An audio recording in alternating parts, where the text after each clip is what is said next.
Hello folks, welcome back to Reality Check with Arvind Swaminathan. Myself, Arvind Swaminathan.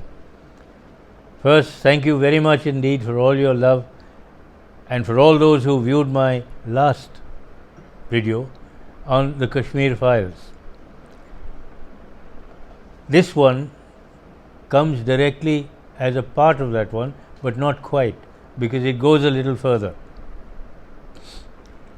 Now, we've had a lot of criticism from one Mr. Arvind Kejriwal, Chief Minister of Delhi.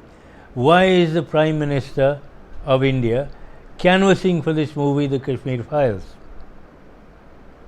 May I ask him, did he have nothing better to do in the Delhi Assembly than come out with that?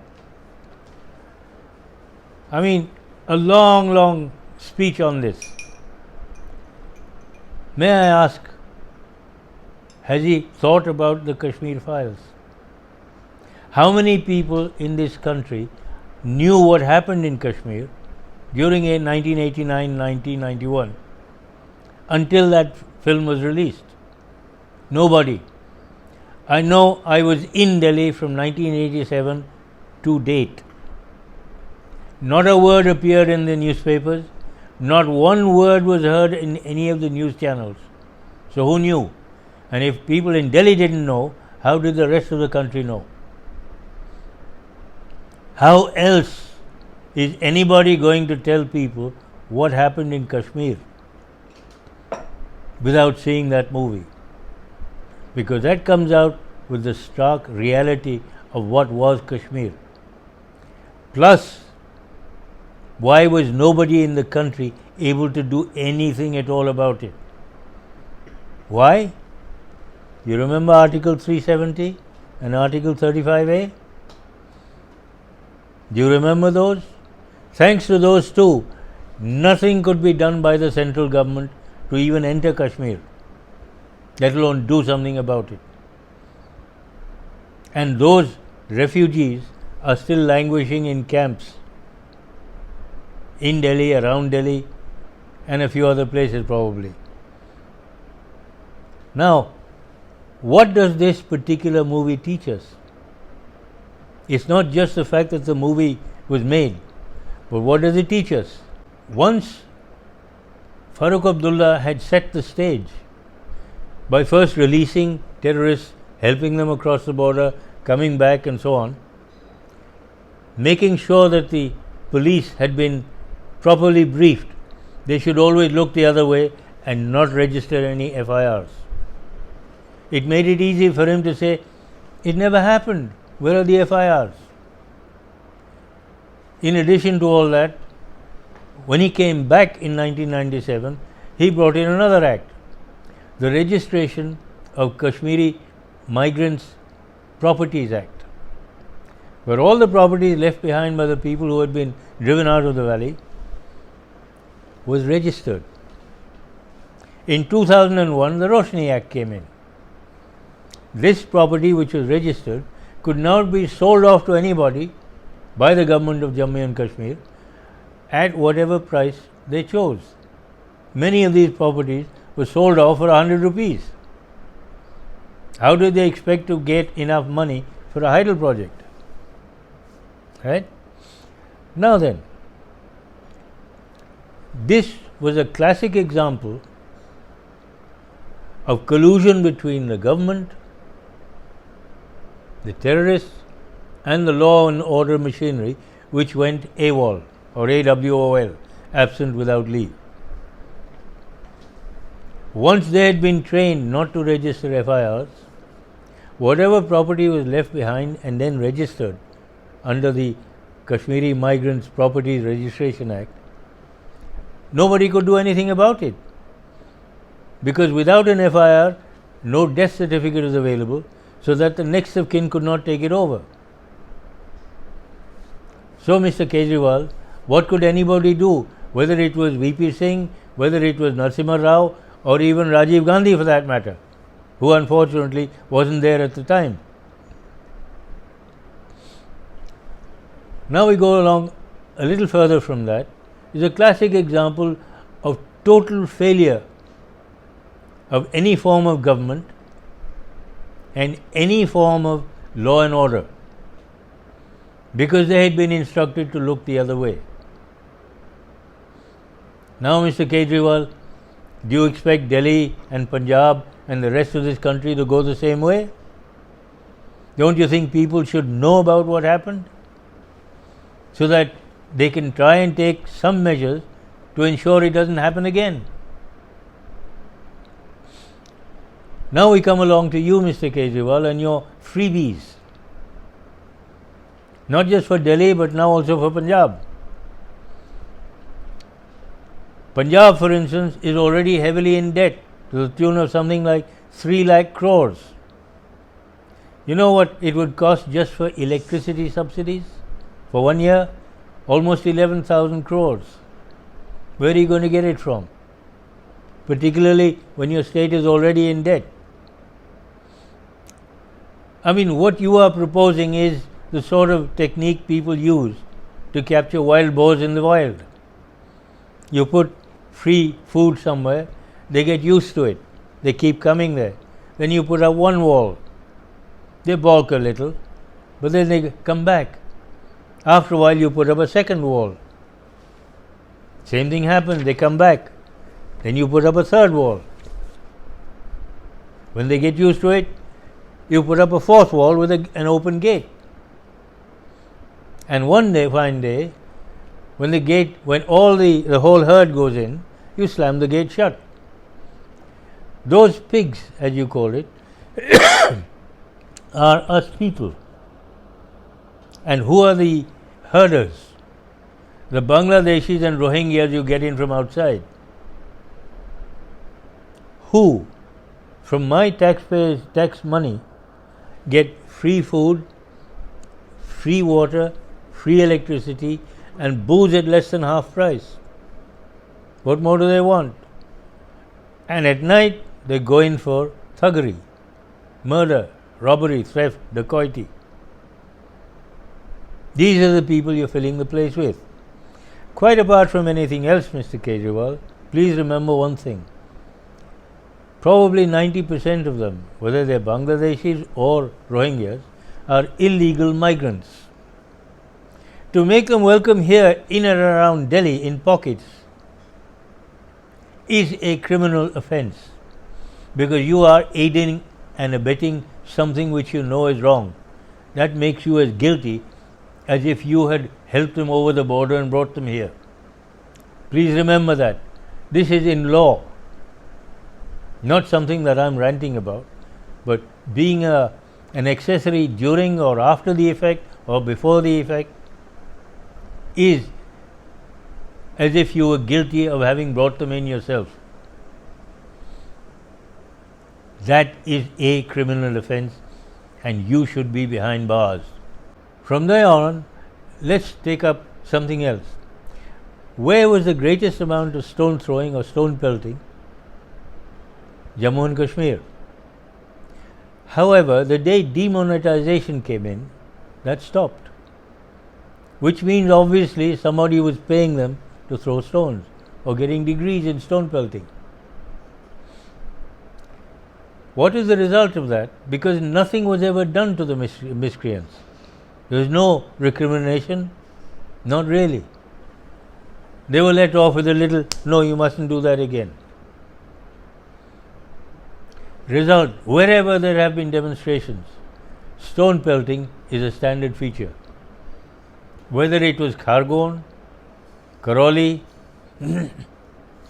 northeast Delhi after Shaheen Bagh, or Jahangir Puri, most of the time you'll find it begins with stone pelting, because they know nothing is going to be done to them. So they get away with it, they do it and disappear. What comes afterwards is different. Yes, in some places they add a little tweak to it. They add petrol bombs or Molotov cocktails as well. Now that gets a little serious, because then you get arson as well. Jahangir Puri is a classic example. First, you get plenty of stone pelting and a great deal of ill will.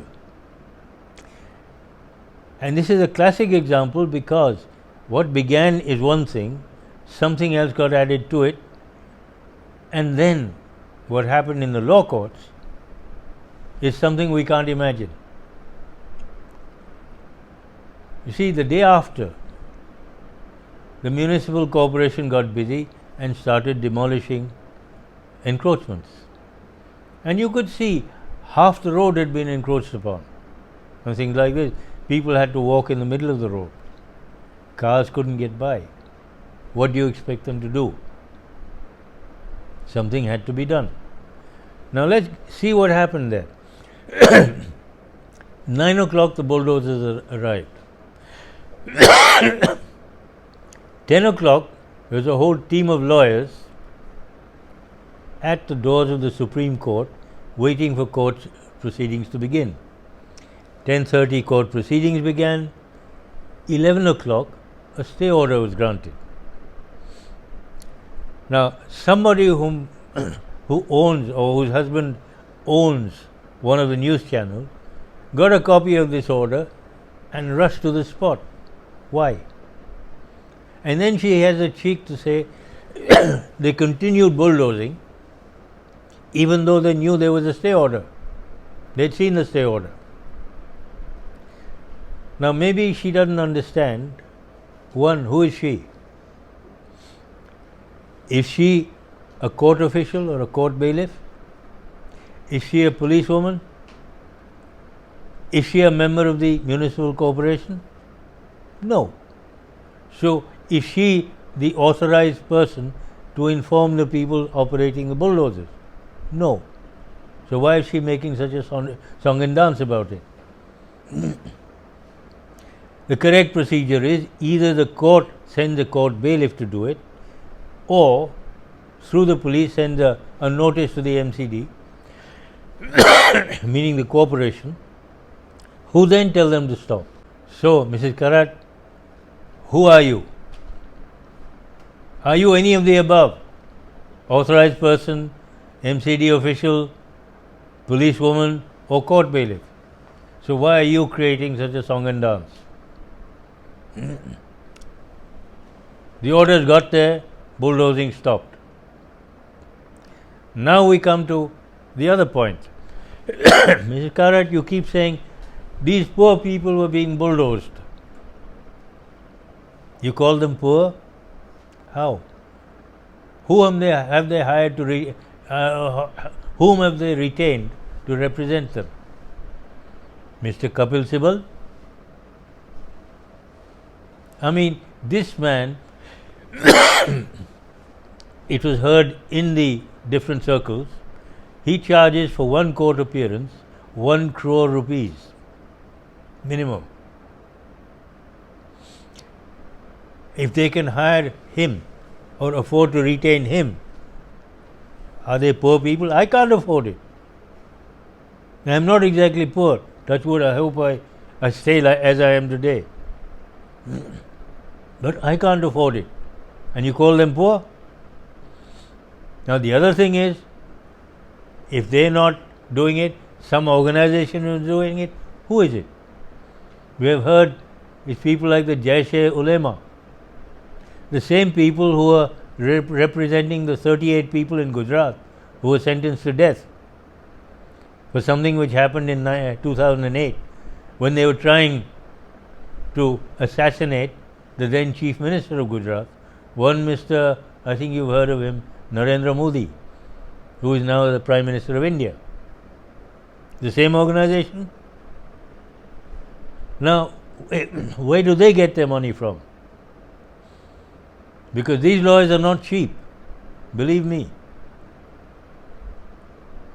And if there had been anybody else, a stay order would not have been obtained within half an hour. In fact, the case would not have been heard for a couple of weeks. So please don't make statements like this. Now we come to the actual court proceedings. Mr. Sibal made his big speech. I don't know what you call it in court language, where he said Muslims are being targeted. the seated judge at the moment observed something and said, Mr. Sibal, you are lying. Here is a list of the people concerned, so many Hindus, so many Muslims. So how do you say that Muslims are being targeted? Now, when a person, especially in a court of law, comes out with a blatant statement which is proven to be untrue or a lie, he is doing something else. First, he has committed perjury. And second, the perjury was committed in an effort to pervert the course of justice. Both are serious criminal acts. And the judge, by not taking further action, would be guilty of dereliction of duty. And therefore, he should be made to resign. But the person or the lawyer who makes these statements, false statements, to pervert the course of justice and to give a false impression to everybody,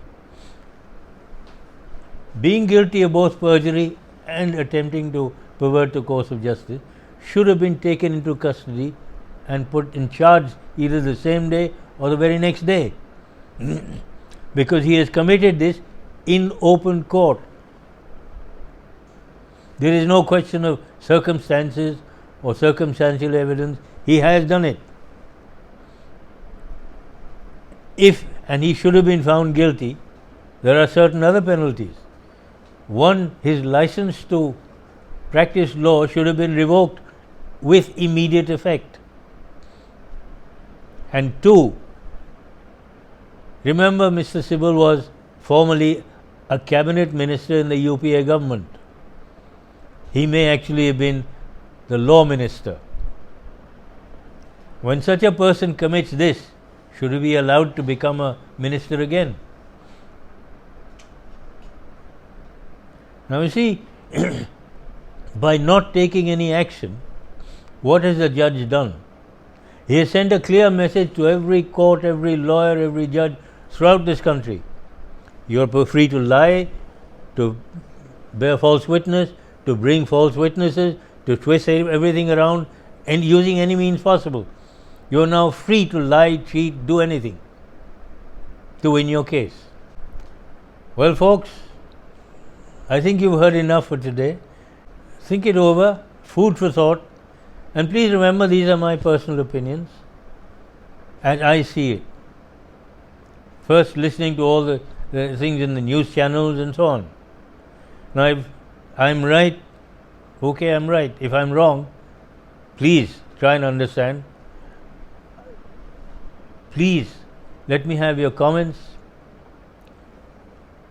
good or bad, that's up to you. But please send this to your groups, your friends, your relatives, ask them to send it further. Because as many people as see this, the better it is. The more people will begin to open their minds a little, which is the main reason for most of my videos, for people to open their minds, to see what's going on. Well, folks, thank you. And if you like it, please subscribe. If you don't like it, at least send it along. Let other people also see it. Thank you, and I'll see you next time.